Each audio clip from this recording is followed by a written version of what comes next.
things and come for Salaat al-Juma'a. So alhamdulillah, Allah has given us the ability to abandon the worldly things and come to Salaat al-Juma'a to remember Him. There are many great benefits of Salaat al-Juma'a, and there are many things we should be doing on this blessed day. And this is the best day of the week for the Muslims. So we should be grateful and thankful to Allah subhanahu wa ta'ala that He has chosen us to come to His house and remember Him. Today we are going to be talking about Abu Bakr radiallahu anhu. He is considered the greatest man apart from the prophets. So he has the greatest honor and respect in the eyes of Allah subhanahu wa ta'ala after all the Anbiya. Now, there are many great lessons that we can learn from his life and try and implement in our own, since he is considered a Siddiq and he was one of the most righteous people on the face of the earth. So many people do not know about what his real name was. SubhanAllah, we know about everything from celebrities to presidents, everything in politics, everyone's names, every celebrity, but we do not even know the names of the great people of Islam. And SubhanAllah, myself am guilty of this. And Abu Bakr, whose actual name was Abdullah bin Uthman. And many people do not know this, but this was his actual name. Abu Bakr was just the title given to him. Abu Bakr means the father of the camels, because he was very fond of camels.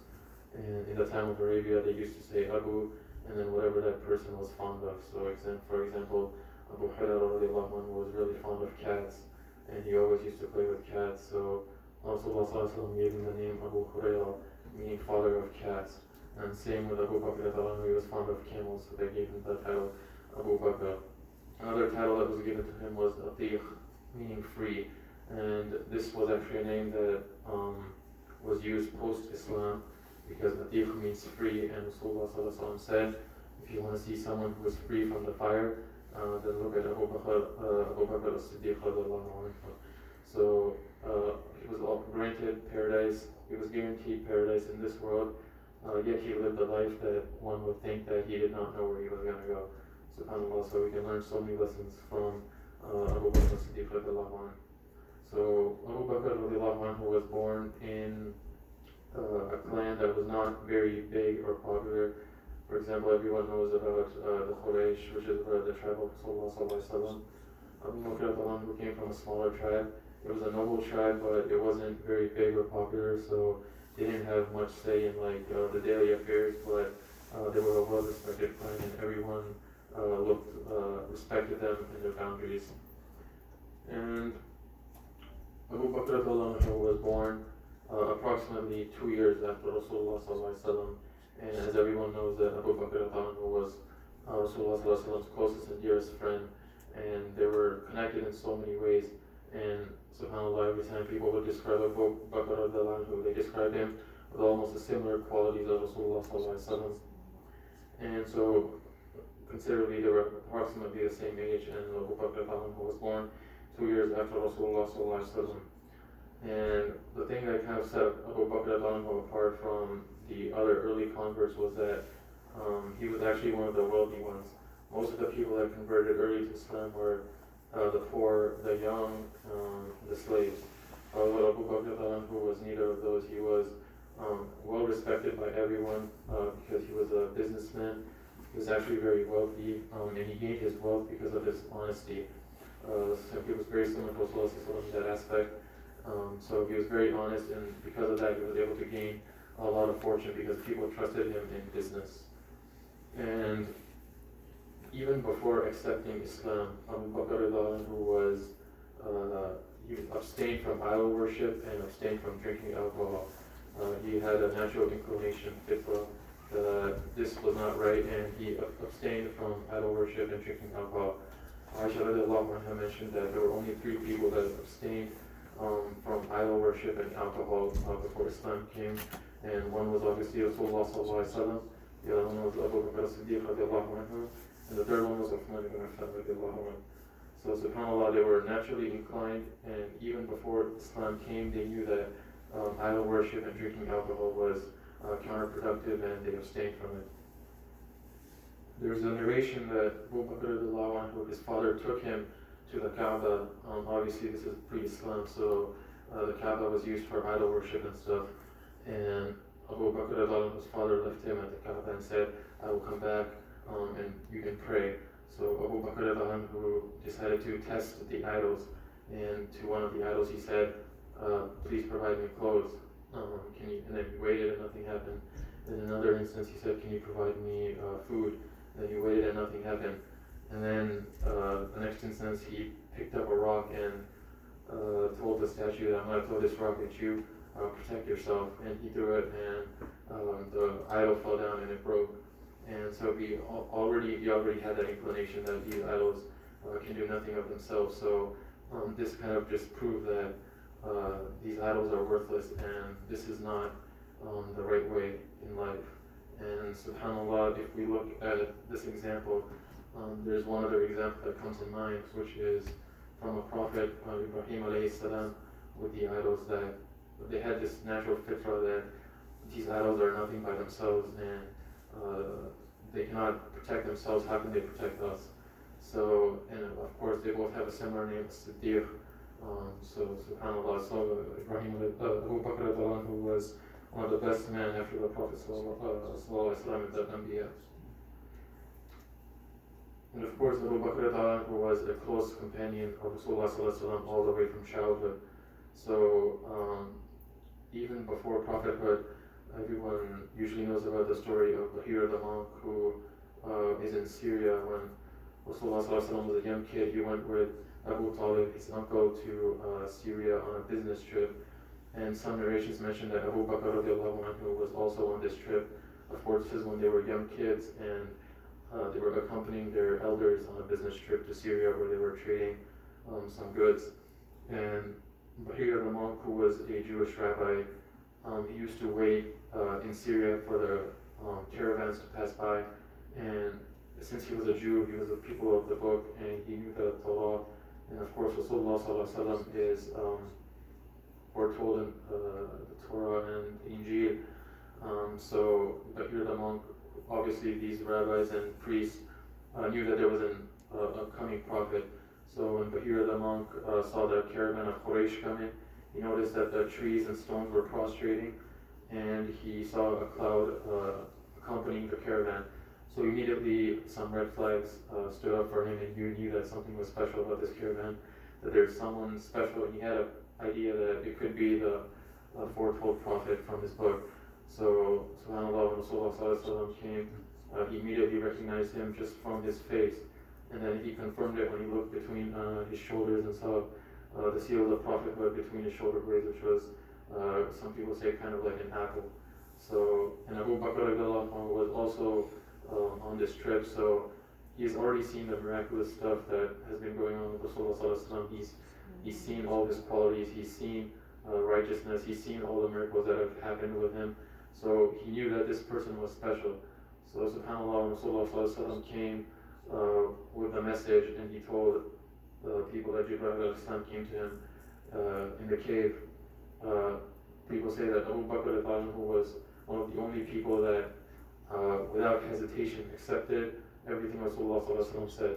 Some people were kind of hesitant whether to believe him or not to believe him, but Abu Bakr, because he grew up with him his whole life, has experienced all of his honesty, his miraculous nature, he accepted this without any hesitation. And Abu Hanifa mentions that Ali radiallahu anhu was the first child that accepted Islam.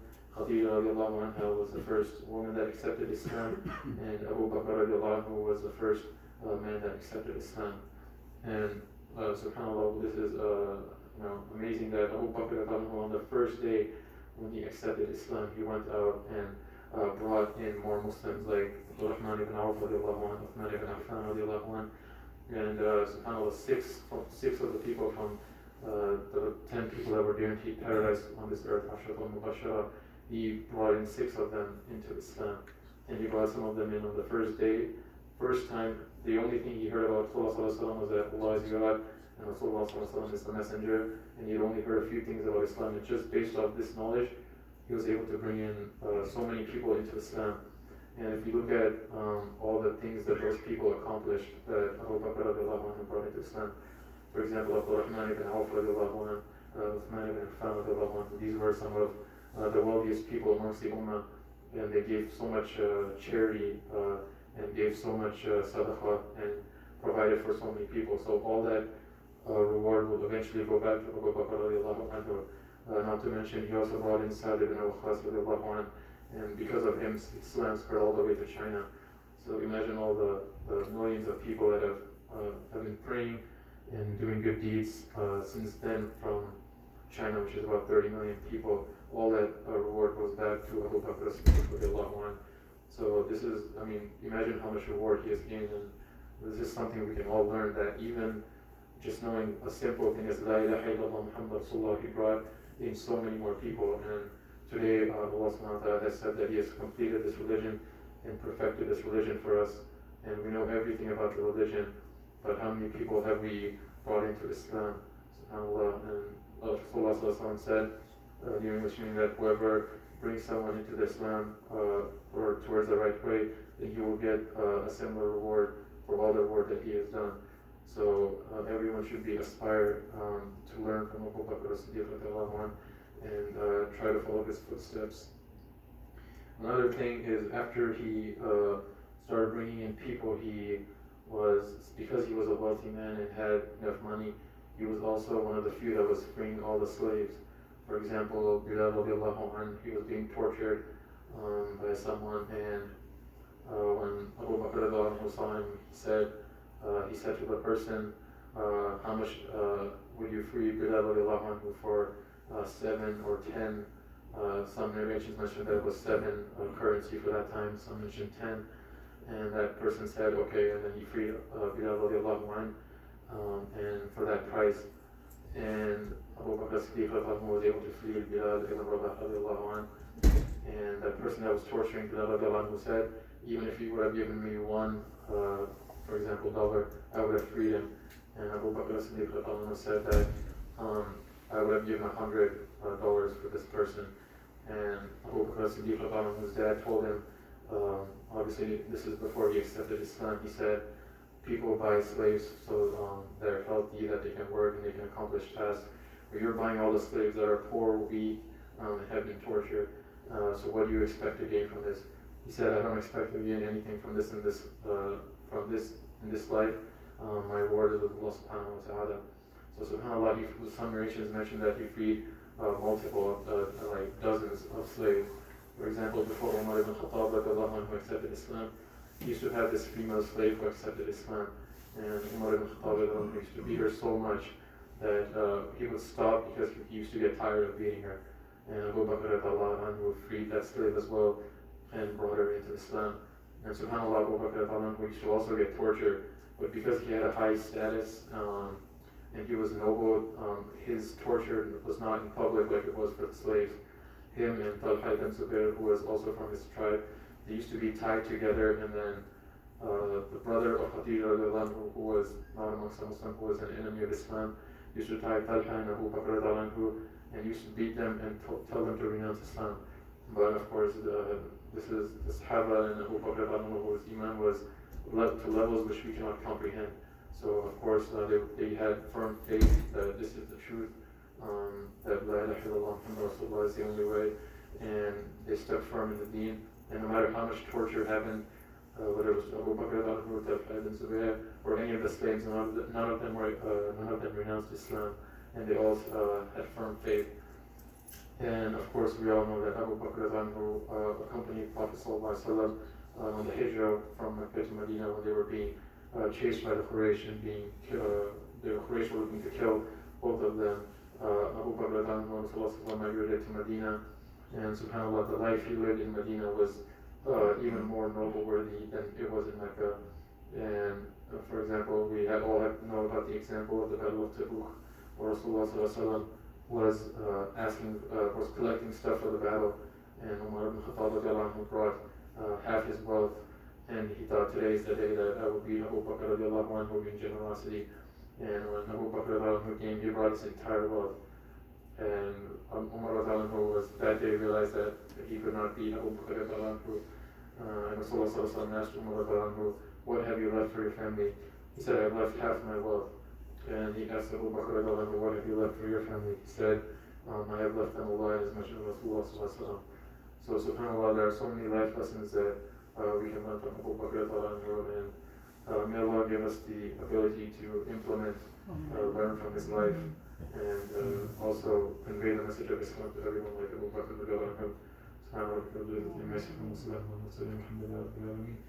Those brothers that did not put us in the Salah can show up at the Salah.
الله أكبر الله أكبر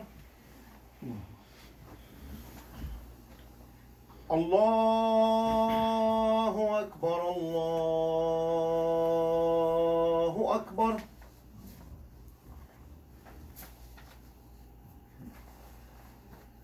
أشهد أن لا إله إلا الله.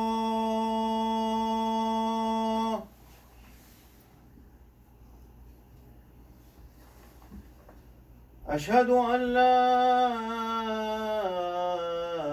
إله إلا الله.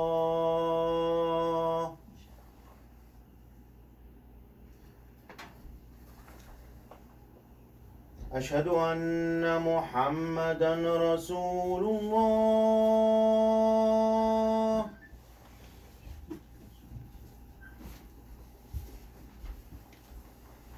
أشهد أن محمدًا رسول الله.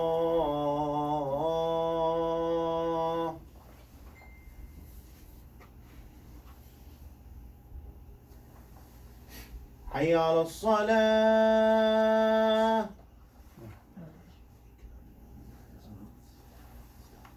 حي على الصلاة.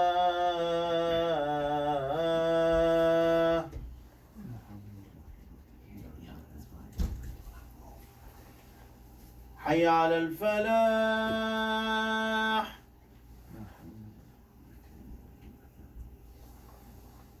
حي على الفلاح.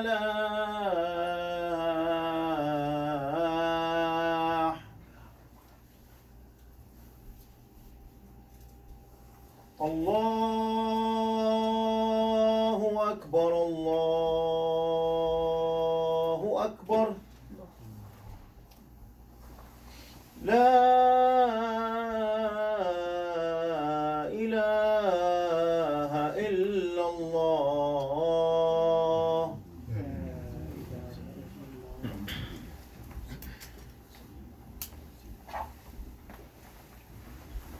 الحمد لله الذي جعل يوم الجمعة سيد الأيام، ولا نعبد ولا نستعين إلا إياه، وهو الذي فرض صلاة الجمعة فسعوا إلى ذكر الله.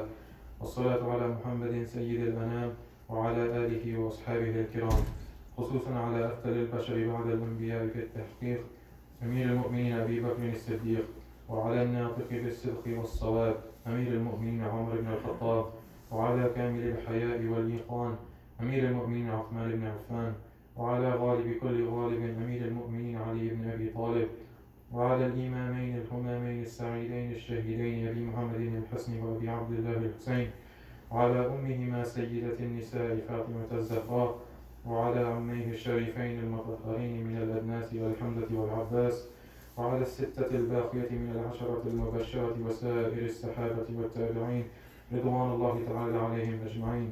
بارك الله لنا ولكم في القرآن العظيم، ونفعنا وإياهم بالآيات والذكر الحكيم.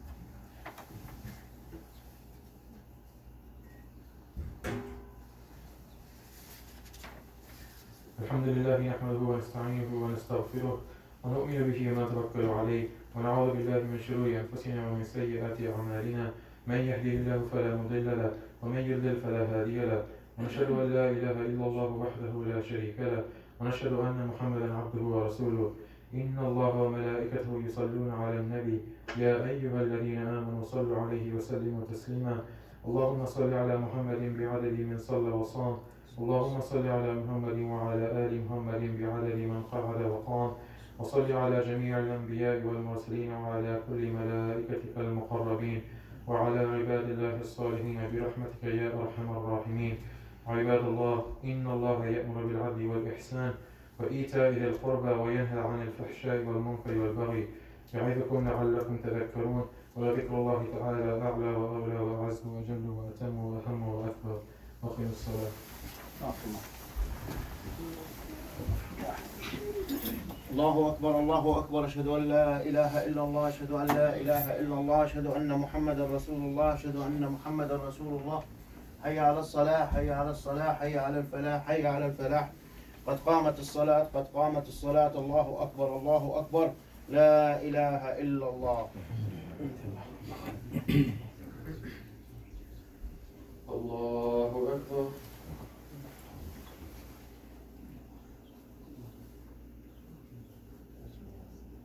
الحمد لله رب العالمين الرحمن الرحيم مالك يوم الدين إياك نعبد وإياك نستعين اهدنا الصراط المستقيم صراط الذين أنعمت عليهم غير المغضوب عليهم ولا الضالين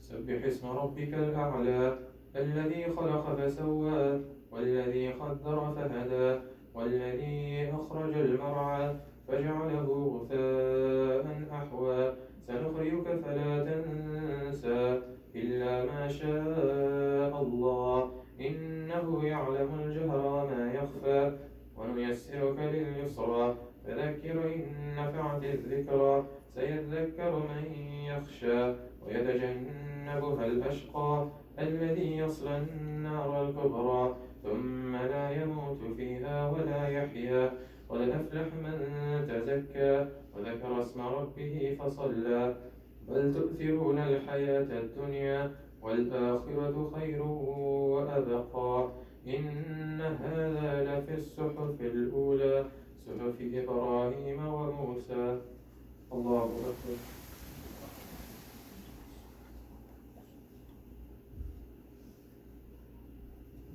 سمع الله لمن حمده الله أكبر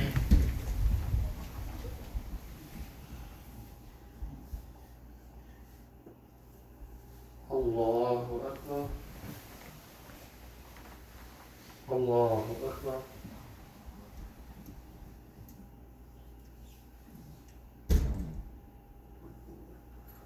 الله أكبر الحمد لله رب العالمين الرحمن الرحيم مالك يوم الدين إياك نعبد وإياك نستعين اهدنا الصراط المستقيم صراط الذين أنعمت عليهم غير المغضوب عليهم ولا الضالين آمين قل يا أيها الكافرون لا أعبد ما تعبدون ولا أنتم عابدون ما أعبد ولا أنا عابد ما عبدتم ولا أنتم عابدون ما أعبد لكم دينكم ولي دين الله أكبر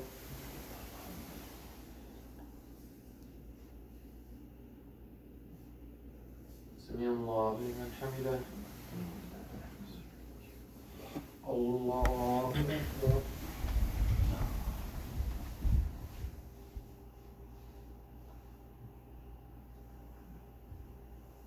الله أكبر الله أكبر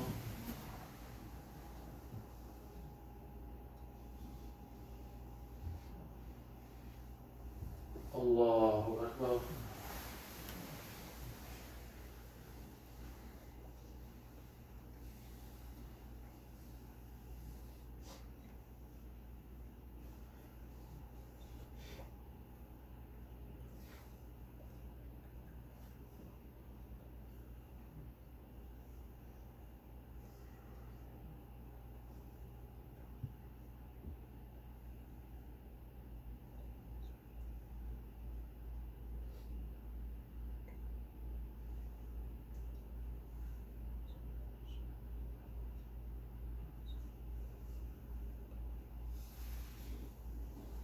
السلام عليكم ورحمة الله السلام عليكم ورحمة الله